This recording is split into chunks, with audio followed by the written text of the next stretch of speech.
Bonjour à toutes et à tous et bienvenue sur cette vidéo consacrée à la nouvelle version 4K HDR du film Terminator de James Cameron. Oui, je sais, elle arrive tard et tout a déjà été dit sur cette édition et de nombreux tests sont déjà parus. Et une fois n'est pas coutume, les débats furent plus que houleux. Et bien justement, je vous propose une fois de plus grâce à l'aide de David Fakrikian, fondateur de DVD Vision, une vidéo d'anthologie sur l'évolution du film Terminator en home vidéo qui j'espère vous permettra de prendre un peu de recul et sera aussi l'occasion de remettre quelques pendules à l'heure. Alors accrochez votre ceinture car nous allons faire un bond dans l'espace-temps et retourner en 1985, époque à laquelle j'ai découvert ce film, et autant vous dire que ce n'était ni en Dolby Vision ni en Dolby Atmos, mais en VHS sur une bonne vieille télé de 36 cm avec des couleurs qui bavent, en pan and scan et avec un son bien pourri. Et vu les réactions de certains face à cette édition 4K, je ne suis pas sûr qu'ils auraient survécu à un visionnage dans ces conditions. Et pourtant, je me souviens avoir été totalement terrassé par la puissance du spectacle auquel je venais d'assister. Parce que malgré l'immondice de cette image aujourd'hui, à l'époque, voir Terminator en VHS à la maison, c'était un véritable luxe. Pour mémoire, le film est sorti en 1984 et a été tourné en 35 mm avec des objectifs sphériques, des caméras à réflexe 35BL et 35.3, ainsi que des Fry's Mitchell 35R3. Le format initial est de 1.37:1 et le film sera projeté en A85:1. Comme vous le savez maintenant, le mix original fut réalisé en mono, faute de moyens.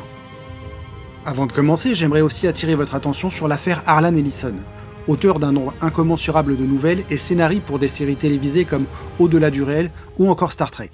À la sortie de Terminator, Ellison menaça Cameron de poursuite, car selon lui, le film comprenait de nombreuses similitudes avec une de ses nouvelles. Un accord fut trouvé entre l'auteur et la société de production Hemdel. Un crédit mentionnant le travail d'Ellison devait être rajouté au générique de fin. Vous allez voir que cette petite anecdote a son importance. Nous voilà donc fin 1984 et si l'on met de côté les versions Super 8 éditées par Deran, la première version home vidéo de Terminator fut éditée par Tornemai sur CED ou Selectavision, un support développé par RCA, commercialisé entre 1981 et 1986. Il se composait d'un caddie qui enfermait un disque PVC. Quelque temps après, en mars 1985, apparaissent les premières VHS et Betamax, toujours éditées par Tornemai. Cette première fournée contient le film sans aucune modification et le mix mono américain original appelé Domestic Mix. Puis vient enfin le Laserdisc. En France, le film sera disponible en version VHS, Laserdisc ainsi qu'en V2000, un format européen développé par Philips et Grundig qui fut disponible entre 1979 et 1988. Je me suis lancé dans une mission de haute voltige, à savoir numériser ses sources, et croyez-moi, ce ne fut pas simple. Entre la multitude de ratios, de cadences d'image, de standards couleurs, le tout devant cohabiter dans un workflow HDR, autant vous dire que je me suis fait quelques migraines. Vous trouverez certainement des éditions ripées avec des aspects et une colorimétrie différentes. Même si ces captures analogiques n'ont pas été réalisées avec du matériel de haute volée, qui certifie le respect strict du signal original, elles ont toutes été faites dans le même workflow et traitées de la même façon. Il y aura des différences car PAL, CKM et NTSC avaient des gestions différentes de la couleur.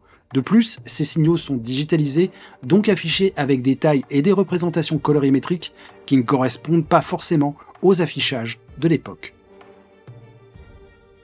J'aurais tant voulu vous montrer l'image de mon CED, malheureusement il ne va pas très bien. L'image qu'il est censé délivrer est à peu près équivalente à la VHS. On peut voir sur les éditions de Tornemai qu'elles ont toutes utilisé le même master, bien qu'il y ait de petites disparités dans la qualité et la colorimétrie. Vous pouvez aussi remarquer que les trois versions ont de légères différences en termes de cadrage. Si vous regardez la partie jaune du camion, elle n'a pas la même position sur les trois images. Cela reste cependant anecdotique. Une fois les premières copies VHS et Betamax épuisées, et suite à un coup de pression de l'avocat d'Ellison, une nouvelle vague sera fabriquée avec cette fois la mention Harlan Ellison après les crédits musique.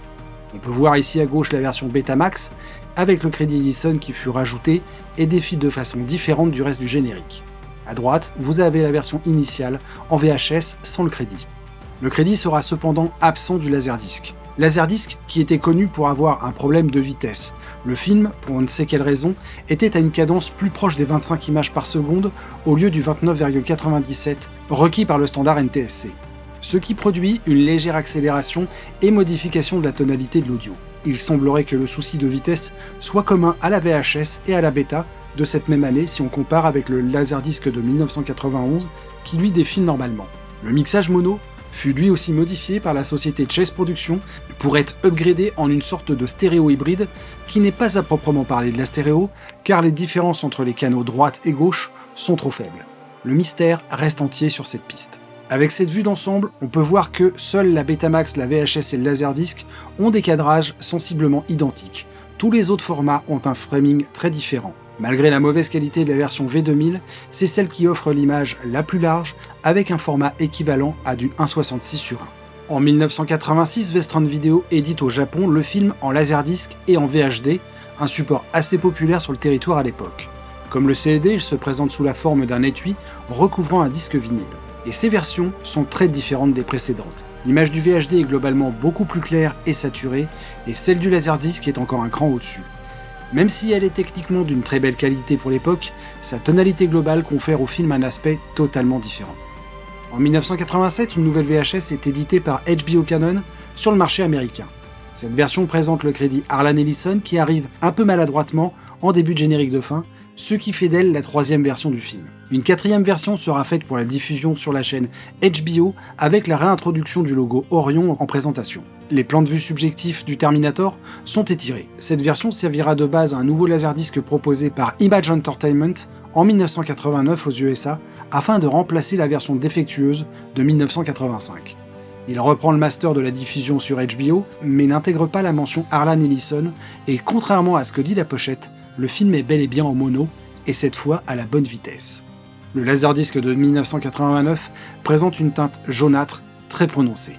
Nous arrivons en 1991, à l'occasion de la sortie de Terminator 2, une nouvelle édition de Terminator sort en Laserdisc avec pour la première fois le format de projection 1,85:1 respecté et avec le mono Domestic Mix. Cette fois, le crédit Harlan Ellison arrive en début de générique de fin, ce qui fait de cette édition la cinquième et dernière version de Terminator concernant ce crédit. La même année au Japon sort la seule édition Open Matte du film publié par Orion Home Video. On peut voir la surface imprimée sur la pellicule dans son entièreté avec les bords arrondis. On a donc des versions pan and scan où l'image était zoomée pour remplir le 4/3 avec des cadrages parfois différents selon les éditions, une version Open Matte et une version widescreen letterbox 1,85:1. Comme vous pouvez le constater, nous sommes en 1991 et le film a déjà eu son lot de modifications et transformations, mais c'est loin d'être fini.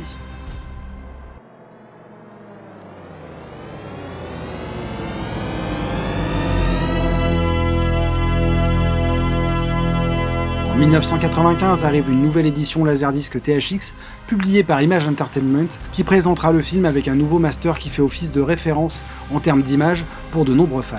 Fabriqué à partir d'un interpositif, l'image est plus claire et les couleurs ont été retravaillées. L'audio semble repris du précédent Laserdisc, mais il présente certaines faiblesses dans la dynamique, les basses et les hautes fréquences ont été sensiblement nettoyées. En 1996 sortira le dernier Laserdisc THX japonais, édité par Pioneer.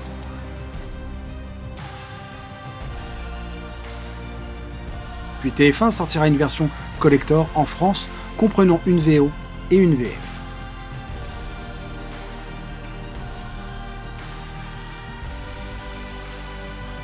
Nous sommes en 1997 et le premier DVD de Terminator voit le jour, édité par Image Entertainment. Il est issu du même master qui a servi à produire le Laserdisc THX de 1995. Le DVD était en 4/3 letterbox. Le mix mono ne sera plus en 1.0, mais sous la forme d'une piste 2.1, soit deux canaux droite et gauche identiques et les basses fréquences dirigées vers un caisson de basse. Un second pressage de l'édition américaine sera fait, sur lequel le mix 2.1 fut remplacé par le mix mono 1.0. Cette édition sera aussi disponible au Japon avec les mêmes caractéristiques.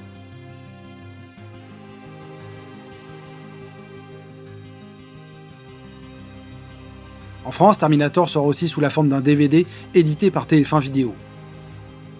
Il semblerait que l'éditeur aurait souhaité faire de Terminator le premier titre disponible en DVD en France, avec une nouvelle piste française et anglaise en stéréo. Malheureusement, le projet ne put aboutir. La même année sort en Allemagne une édition pour le moins étrange. Terminator est présenté avec un étalonnage verdâtre au format 1,66:1, et il existe deux versions, une longue et une courte, avec la scène de l'œil totalement coupée. Alors j'ai fait l'impasse sur les versions censurées d'un pays à l'autre, entre les scènes raccourcies ou carrément coupées pour les diffusions télé, c'est absolument ingérable à répertorier. En 2000, Cameron demande une version 16/9 pour le DVD et un nouveau mix Dolby Digital Surround EX sera réalisé par Gary Reichstorm. Le film sort tout d'abord en zone 2 en France, la piste mono a disparu, des cadrages sont modifiés et le texte d'intro n'est pas présent sur l'image. Une nouvelle version sortira en zone 1 en 2001, ce sera la spéciale édition qui sera corrigée. On constate des différences d'étalonnage sur certaines scènes entre le DVD zone 1 et le DVD zone 2. Les suppléments du DVD zone 2 seront repris, certains seront rallongés et d'autres seront rajoutés.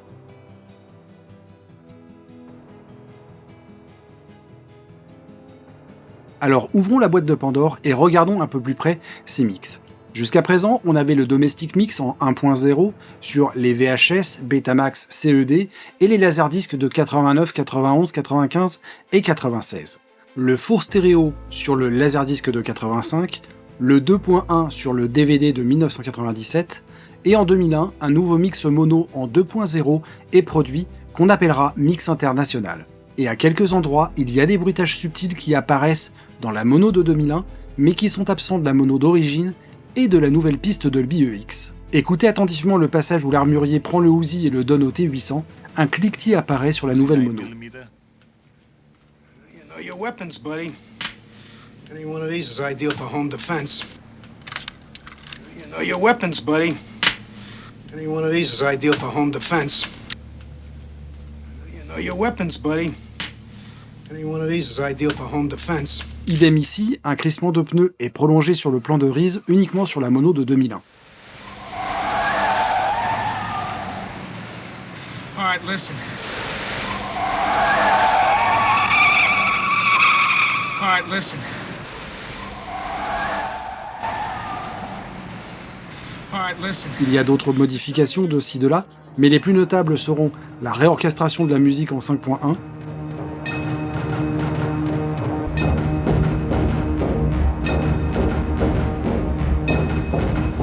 et la modification du sound design sur de nombreux coups de feu.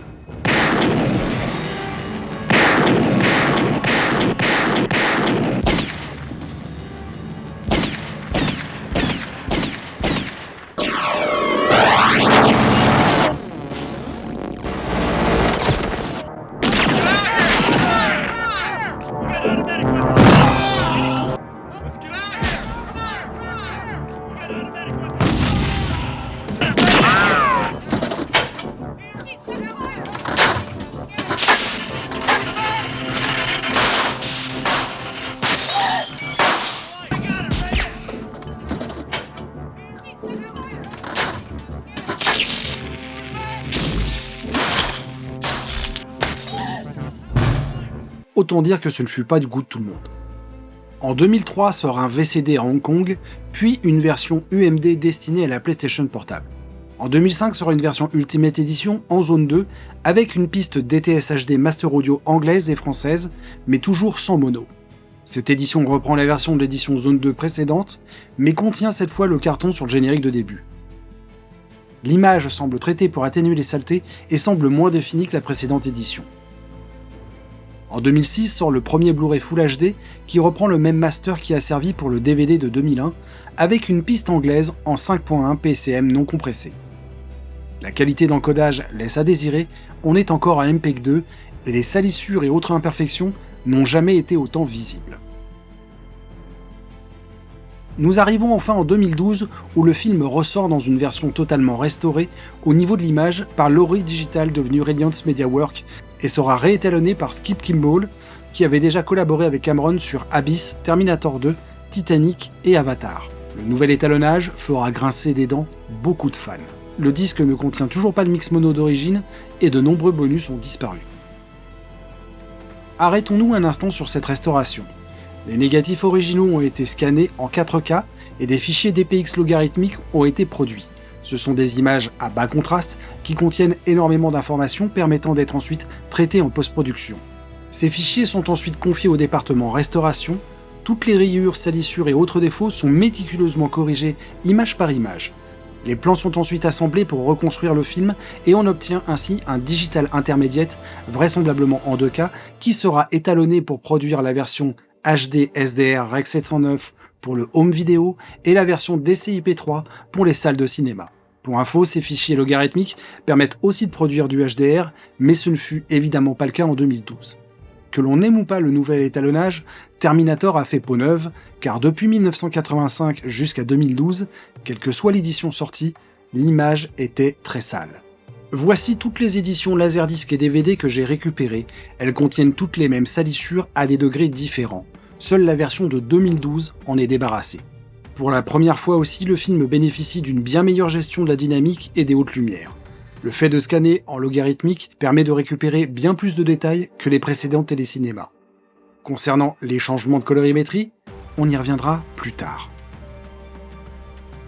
En 2015 sort au Japon une édition spéciale, la Japanese Dubbed Complete Version, contenant plusieurs pistes audio japonaises d'origine diverses, comme la mono de la VHS, des versions différentes de diffusion télévisée, et surtout un mix 5.1 japonais basé sur la version de Gary Ray Storm, mais sur lequel ils ont remis les bruitages originaux.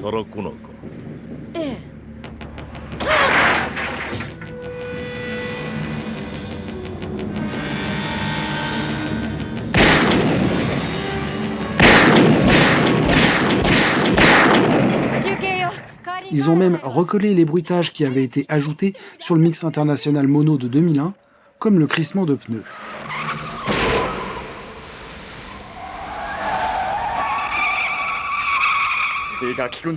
Et nous arrivons à cette fameuse nouvelle édition 4K HDR, un joyau pour certains, objet de scandale pour les autres.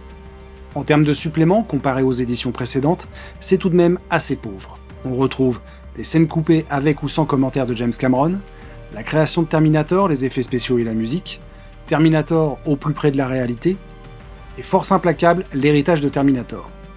Où sont passés les suppléments de l'édition de 2001 ? Les documentaires de Van Ling, les bandes annonces, le script, les menus cachés ? Pourquoi font-ils si peu d'efforts pour nous offrir une interactivité de qualité ? Ces menus DVD certes datés étaient quand même bien plus fun que cette image fixe. Il a été beaucoup reproché à cette édition d'être un upscale du Master 2K de 2012, renforcé par l'utilisation des outils de Park-Road basés sur l'intelligence artificielle. Cela a déclenché beaucoup de réactions virulentes, jugeant cette restauration indigne comparée à certains travaux réalisés sur d'autres titres. Je vous propose de déposer les armes et de prendre un petit peu de recul.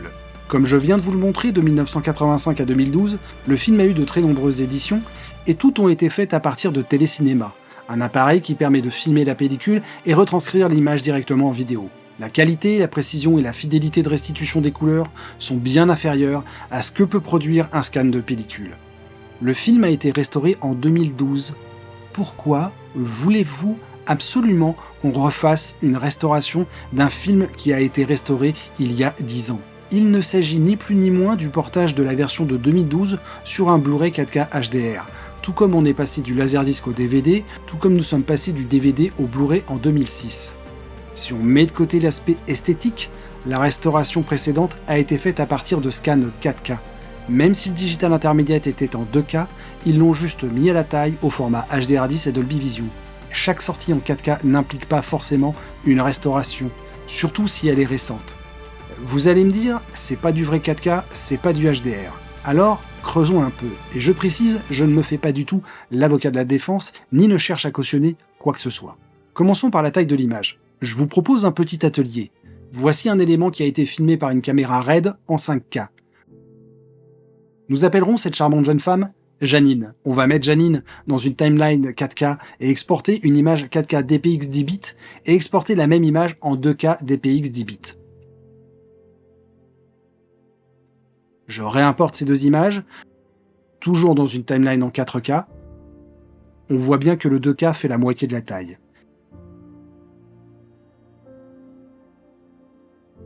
Si j'upscale ce 2K en 4K, sans ajouter de renforcement, je vous mets au défi de voir la différence entre Janine 2K et Janine 4K sur une télé assis à une distance normale de visionnage sans faire un arrêt sur image. Vous voyez, je passe de l'une à l'autre, les différences sont quasi indétectables. Ok, vous allez me dire que sur une source argentique, c'est forcément différent.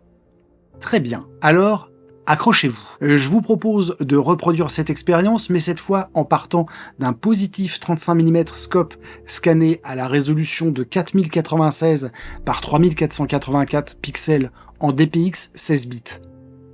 De ce scan, nous allons faire une version 2K que nous upscalerons par la suite en 4K, afin de simuler ce qui a été fait en termes de résolution si cette édition a réellement été upscalée en 4K à partir d'un digital intermédiate 2K, lui-même fabriqué avec des scans 4K. Et nous allons prendre cette même image qui a été scannée par la même machine, mais en 2K. On va donc comparer le natif 4K avec sa version diminuée en 2K puis upscale en 4K, et une version scannée en 2K upscale en 4K. Voici donc le scan 4K que j'exporte en 2K. Je réimporte cette image et la glisse dans une timeline 4K, et je modifie l'aspect pour avoir l'image scope désanamorphosée. Cette image est très abîmée et contient de nombreux défauts qui vont justement nous permettre de voir les différences en termes de détails. Et contrairement à tout ce qu'on vous a raconté, la différence est infime. Il faut aller zoomer à 300% pour constater un manque de définition. Le grain est moins bien défini et en effet sur les détails ultra fins, il y a une différence, mais à moins d'être collé à l'écran et en pause sur l'image, c'est quasiment impossible de faire la distinction. L'écart se creuse si on compare avec le scan 2K, mais là encore, la différence est vraiment marginale.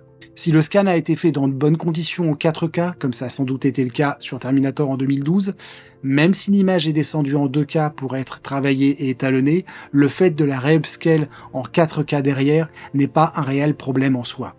Je suis navré de faire tomber un mythe, mais non, un upscale 2K n'est pas la catastrophe ou l'arnaque que vous imaginez.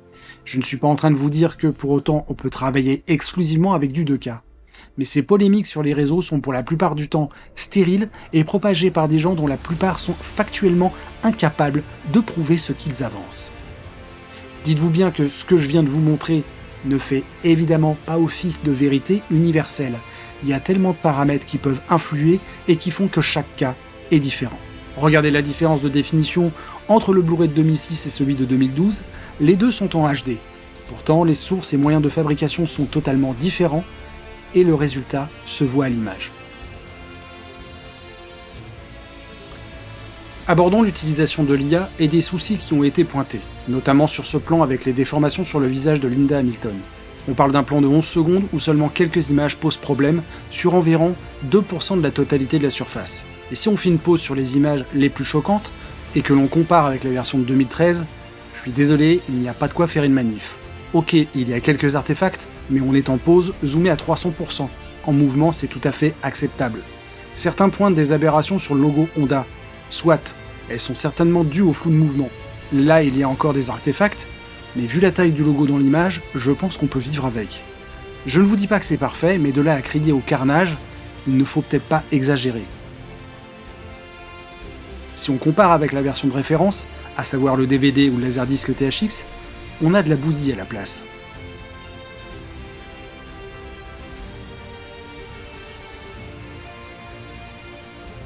Oui, il y a parfois des soucis sur certains textes des affichages, et qui, je vous l'accorde, n'étaient pas là sur la version précédente. Mais cela reste marginal comparé au gain global. Il y a des incohérences parfois dans la spatialisation, car l'IA veut rendre absolument net des choses qui doivent rester floues. Mais comparé aux soucis de True Lies, ça n'a strictement rien à voir. Jamais ça ne m'a sorti du film. Ce n'est pas parfait, c'est certain. C'est parfois trop appuyé si on se focalise sur la texture des vêtements. Mais sur l'ensemble, le piqué du film est vraiment impressionnant. Regardez ce qu'on a acheté pendant des décennies. Il reste encore des plans où le point est vraiment très approximatif. Et ça, vous pourrez le scanner en 8 ou en 12K, ça ne changera rien. Je ne pense pas qu'ils aient utilisé l'intelligence artificielle pour compenser l'upscale du 2 au 4K. Je pense sincèrement qu'il a souhaité redonner du piqué à son image, et je suis même prêt à parier que s'il avait rescanné son film en 4K, il aurait appliqué le même traitement. En comparant cette nouvelle édition à l'ancienne, les similitudes sont flagrantes. Il s'agit au pixel près de la même source, à quelques exceptions près. En effet, certains plans ont un cadrage légèrement décalé. Est-ce que cela signifie que c'est un nouveau scan pour autant ? Difficile à dire. De quoi sont-ils partis pour faire cette nouvelle version? Sont-ils partis des fichiers log nettoyés et ont-ils refait l'étalonnage de 2012 dans un workflow HDR? Sont-ils partis de la version SDR Rec 709 comme beaucoup le dénoncent? À mon avis, c'est peu probable. On a des valeurs qui dépassent le Rec 709 et une colorimétrie beaucoup plus riche et détaillée. Je pense qu'ils sont partis au minimum de la version DCI-P3 et ont fait quelques retouches. Mais encore une fois, je n'en ai aucune certitude. Quoi qu'il en soit, le résultat est de mon point de vue supérieur à la précédente édition, avec des teintes de peau et des saturations plus naturelles. On conserve cependant les dominantes vertes et bleues qui furent introduites en 2012. Parlons-en de l'étalonnage et de ce que certains dénoncent comme étant du révisionnisme. Oui, Cameron a modifié son film en 2012, et ça ne vous a pas plu, car cela ne représente pas le film tel que vous l'avez découvert à sa sortie en salle ou en vidéo. Là nous avons deux problématiques. La première, pour beaucoup, une fois que le film est sorti, il ne doit plus être modifié. La deuxième, votre perception est bloquée sur la qualité de la version qui vous a fait découvrir ce film. Terminator appartient à son créateur et ses producteurs. Factuellement, il peut modifier son film comme il le souhaite, que cela vous plaise ou non. Sauf erreur de ma part, aucune loi ne peut attester du contraire. Oui, le gap entre la version de 2012 et la précédente est énorme. Mais laissez-moi vous afficher l'intégralité des versions que j'ai récupérées et qui sont antérieures à 2006. Certaines affichent des écarts tout aussi énormes. On s'est habitué à ces versions, est-ce que pour autant celles-ci sont irréprochables?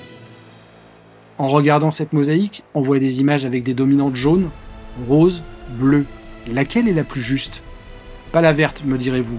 Certes, il y a des scènes où c'est très prononcé et où le naturel des teintes de peau a été mis un peu à mal. Mais sur l'ensemble, je trouve le film beaucoup plus juste et réaliste. Regardez ce feu, il est rose en 2006, et la couleur est bien plus naturelle en 2012. Et cette dominante est présente sur une bonne partie du film, sur plusieurs éditions. Regardez les teintes de peau, les vêtements, ça dégouline de magenta. Et le clipping, on en parle? Les blancs complètement cramés sur la chemise de Lance Henriksen? La qualité de cette image est mauvaise. Ça manque de définition, les blancs sont éclatés, ça bave de partout dans le magenta. Et regardez cette voiture, même le bitume est rose.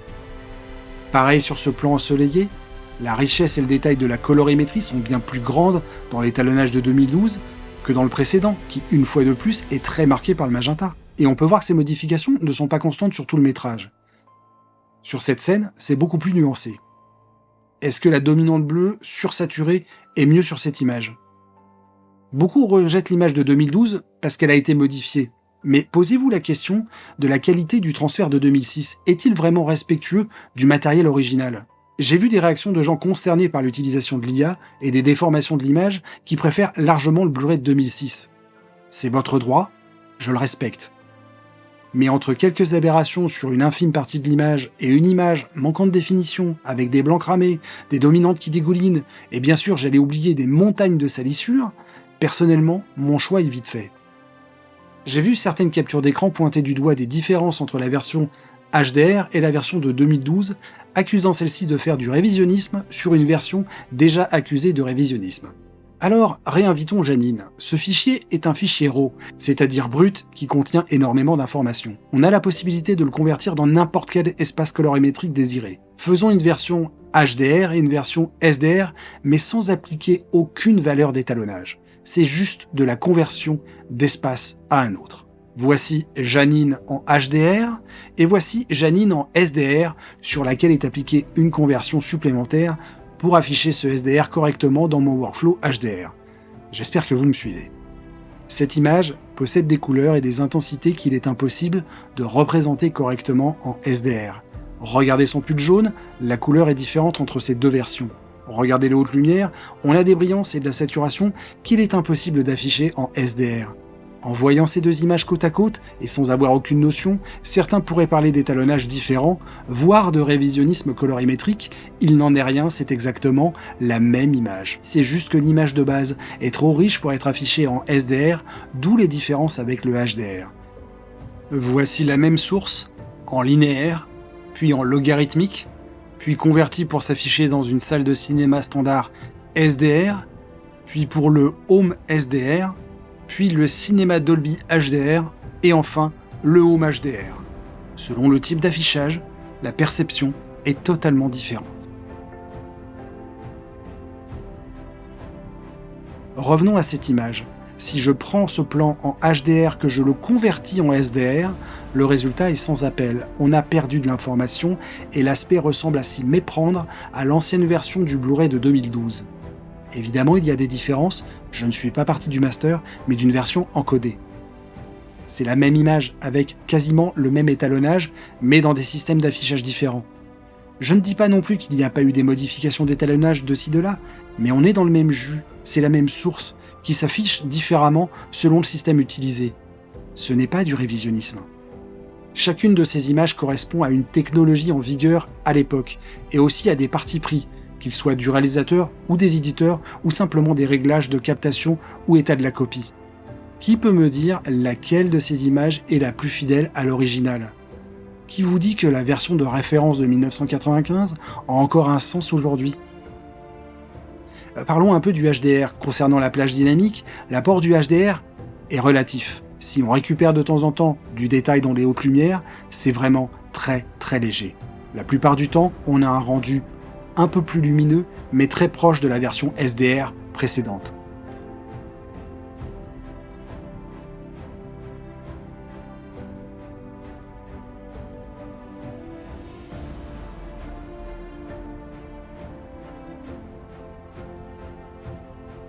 Et concernant les noirs et les parties sombres, elles sont équivalentes à la version SDR précédente.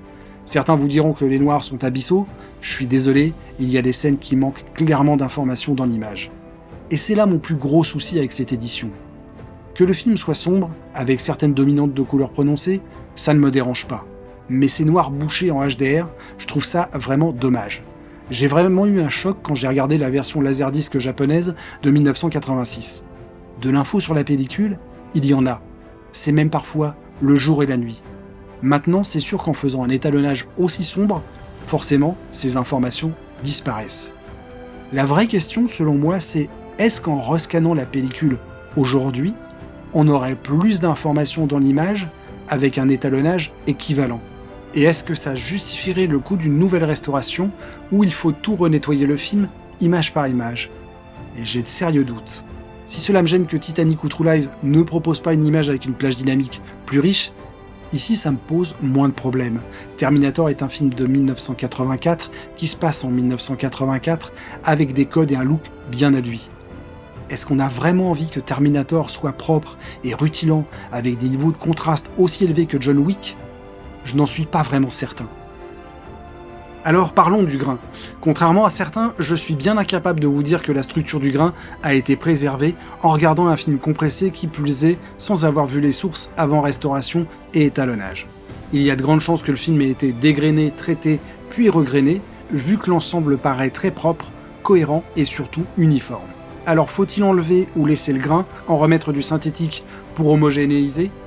C'est une fois de plus du cas par cas, en fonction des desiderata du réalisateur et de l'état de son négatif. Là encore, il n'y a aucune loi qui stipule que le grain ne doit pas être modifié. Et si on compare avec les éditions précédentes, il y a eu un sacré progrès. L'image du film est belle et organique. Que le grain soit d'origine ou synthétique, franchement peu importe. Alors je vous vois venir, vous allez encore me dire que de toute façon, ce n'est pas le film tel que vous l'avez découvert. Et il y en a bien un qui va me sortir qu'on peut trouver une version 35 mm sans les modifications de Cameron. Ok, eh bien parlons-en de cette version. Si elle peut faire illusion sur quelques plans, l'ensemble baigne dans une dominante bleuâtre assez prononcée qui irradie toute l'image, et le moins que l'on puisse dire c'est que ce n'est pas du tout homogène. Certaines séquences sont plus affectées que d'autres, comme celle de l'armurerie, ou encore divers passages dans le commissariat qui ne sont pas du tout étalonnés de la même façon. J'ai vraiment du mal à croire qu'on soit en présence d'un scan transparent. Les niveaux de noir sont très enterrés, beaucoup plus que sur la version actuelle. Si je la trouvais déjà sombre, il restait un minimum de matière dedans. Là, il n'y a quasiment plus rien. Le signal est totalement amputé. La copie comporte de nombreuses salissures et le format n'est pas conforme à la version projetée. Je ne vois pas comment on peut donner du crédit à cette version. On est quand même face à quelqu'un qui, certainement sous couvert de bonnes intentions, veut proposer le film tel qu'il était soi-disant à sa sortie. Mais les défauts d'uniformité et le rendu global posent vraiment question sur la nature de ce transfert et son intégrité. Et le pire, c'est qu'un nombre incommensurable de gens prennent ça pour du pain béni, parce que c'est écrit scan 35 mm dessus, et que ce n'est pas l'étalonnage de 2012. Certains considèrent cela comme supérieur à la version de Cameron, en argumentant qu'il en va de la préservation du film. On nage en plein délire. Il a en plus été reproché au film de ne pas proposer un encodage Dolby Vision avec la couche Full Enhancement Layer, mais simplement avec le Minimum Enhancement Layer. Pour les non-initiés, un Blu-ray Ultra HD proposant du Dolby Vision se compose d'une couche de base HDR10, d'un module référence Processing Unit qui contient les métadonnées Dolby, et d'une couche Enhancement Layer qui peut être soit MEL pour Minimum Enhancement Layer ou soit FEL pour Full Enhancement Layer. Le MEL étant plus rapide à encoder et prenant moins de place, et le FEL étant le seul moyen de recréer à partir de la couche de base un contenu 12 bits et des intensités allant jusqu'à 4 minutes. Alors je vais vous la faire courte, parce que là encore on est quand même sur des sujets relativement complexes. Le 12 bits en Dolby Vision n'est obligatoire que pour le Dolby Cinema. Pour les contenus exclusivement Home, c'est recommandé mais pas obligatoire. Et une bonne fois pour toutes, Dolby Vision est un format HDR, pas un étalonnage. On parle uniquement d'étalonnage Dolby Vision lorsqu'on étalonne pour une salle Dolby Cinema qui est un étalonnage spécifique pour une projection spécifique. Un étalonneur étalonne un contenu HDR pour le Home sur un moniteur de référence grade 1. Que ce soit un ESO, un Sony, un FSI, un Canon ou je ne sais lequel, aucun de ces moniteurs, dont la valeur oscille entre 25 et 40 000 euros, n'est ni Dolby Vision, ni 12 bits. Donc si le master est étalonné sur un moniteur 10 bits, je pense sincèrement que vous devriez survivre à l'absence des 12 bits sur vos contenus encodés en HEVC 10 bits, affichés sur des télés qui sont de toute façon incapables d'afficher autre chose que du 10 bits. Quant aux 4000 nits, Terminator affiche des valeurs qui dépassent rarement les 500 nits. Comme les contenus précédents, les intensités lumineuses sont ici très raisonnables, donc l'absence de Full Enhancement Layer ne devrait pas vous pénaliser ici. Ce contenu devrait pouvoir s'afficher sans aucun problème sur la majeure partie des télés HDR sans avoir recours à du tone mapping. Vous l'aurez compris, on est une fois de plus sur une polémique totalement stérile. Bon, je vous passe le fait que certains ont reproché à Cameron d'avoir modifié ce plan en rajoutant ici une lame qui manquait pour corriger une erreur de continuité. Concernant l'audio, parlons du retour du mix mono, car beaucoup ont clamé que le mix mono original était revenu. J'ai fait analyser ces différentes versions, dont voici les spectrogrammes. Voici la version de 1991 avec un seul canal, celle de 1995, celle de 1997 du DVD en 2.1, celle de 2001 du DVD MGM en 2.0, et la nouvelle version de 2024. Celle de 1991 est considérée par les puristes comme la plus dynamique, la plus agressive et la plus riche. Celle de 1995 a déjà subi un petit nettoyage, et il y a encore des différences qui se sont creusées au fil des années. Mais il est clair que la version de 2024 est une nouvelle version qui a subi un nettoyage plus important. Et cela se ressentira à l'écoute si vous êtes un puriste qui connaît par cœur la sonorité des anciens mix, et surtout si vous disposez d'un équipement capable de reproduire ces subtilités. Pour le commun des mortels, qui ne fait pas d'études comparatives, je doute qu'il puisse se rendre compte de quoi que ce soit. Il est temps maintenant de sortir le Terminator des processeurs audio, le Trinov Altitude 32, qui va nous permettre de visualiser l'utilisation des objets Atmos dans un espace 3D. Et pour ceux qui ont investi dans une installation Atmos et qui n'ont pas franchement envie de se limiter à la mono, sachez que la piste Dolby Atmos vous permettra d'entendre la fureur de Skynet se propager dans tout votre système et vous permettra de redécouvrir le film.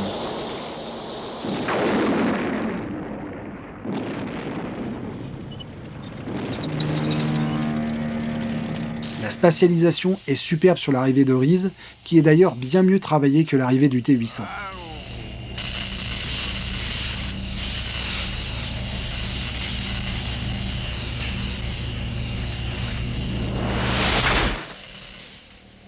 Il en est de même pour toute la scène dans le tech noir où le traitement de la musique et des effets de ralenti est superbement mis en avant.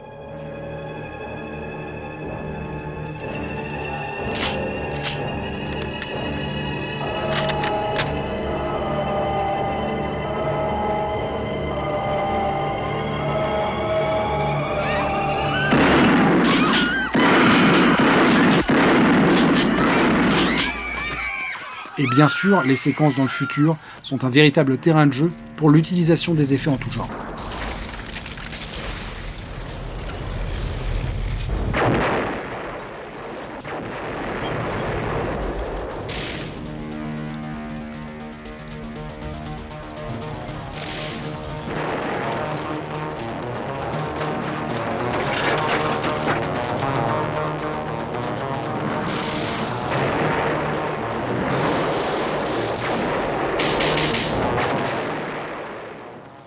Le bilan, eh bien, n'en déplaise à certains, l'expérience fut très bonne pour moi. L'image est vraiment très belle. Pour avoir vu l'évolution de ce film en home vidéo, cette version enterre les précédentes haut la main. On pourra toujours trouver matière à critiquer, ne pas apprécier certaines pratiques, mais à l'arrivée, seul le résultat compte. Je doute sincèrement que si vous réunissez un panel de gens au hasard, il y en ait un seul qui préfère l'image d'une édition précédente. Certes, ce n'est pas le HDR de l'année, et encore moins une vraie restauration. Est-ce qu'on aurait pu avoir mieux ? C'est possible. Mais c'est là aussi où je vous suis pas. Parce qu'un nouveau scan aurait entraîné certainement un rendu encore totalement différent, donc des critiques. Vous souhaitez retrouver le film dans son jus et vous préférez un mixage mono à un Dolby Atmos. Très bien, mais dans ce cas, si on veut être logique, vous n'avez aucune raison de vouloir du HDR. Je trouve aussi très dommage que l'on n'ait pas récupéré l'intégralité des suppléments. Pour conclure, je vous prie de prendre un peu de recul sur les commentaires et les tests que vous pouvez lire, surtout sur les captures d'écran incapables de retranscrire correctement une image HDR. La post-production ne s'apprend pas en regardant 3 vidéos sur YouTube, et avoir une télé OLED dernier cri et une collection de Blu-ray n'a jamais fait de personne un expert en workflow ni en photochimie. J'ai beau avoir 20 ans de post-prod derrière moi, je suis bien incapable de deviner précisément les travaux qui ont été effectués ou l'état des sources. C'est quand même regrettable de voir des gens qui décommandent leurs éditions après avoir lu des critiques basées sur des captures d'écran totalement erronées et dont l'interprétation est qui plus est souvent totalement à côté de la plaque. Sans bien sûr parler du fait que certains font des critiques sans même avoir vu le film. Je peux comprendre la déception de certains et même les griefs envers l'utilisation de l'intelligence artificielle qui parfois produit des résultats tout simplement hideux. Mais sous couvert de vouloir défendre le support physique, certains chevaliers blancs de la restauration font parfois, à mon sens, avec leurs amalgames, plus de mal à la cause que les pratiques qu'ils dénoncent. Quant à vous, James, si aujourd'hui vous êtes assis sur une telle montagne de pognon et que vous pouvez produire les prochains épisodes des Schtroumpfs dans l'espace, c'est grâce au public et aux fans, et aussi aux fans hardcore et aux gens qui vivent dans les caves de leur maman et qui sont allés voir et qui achètent toutes les éditions de vos films. Soyez gentils de ne pas l'oublier. Merci infiniment à David Fakrikian, sans qui cette vidéo n'aurait pu exister. Abonnez-vous, partagez cette vidéo, je sais que je ne publie pas souvent, mais je vous prépare du fond de ma cave une vidéo pour l'année prochaine qui devrait vous plaire. Prenez soin de vous et restez zen, ça ne vaut pas le coup de se prendre la tête, ce ne sont que des films. Je vous souhaite le meilleur pour cette nouvelle année qui approche. Bye.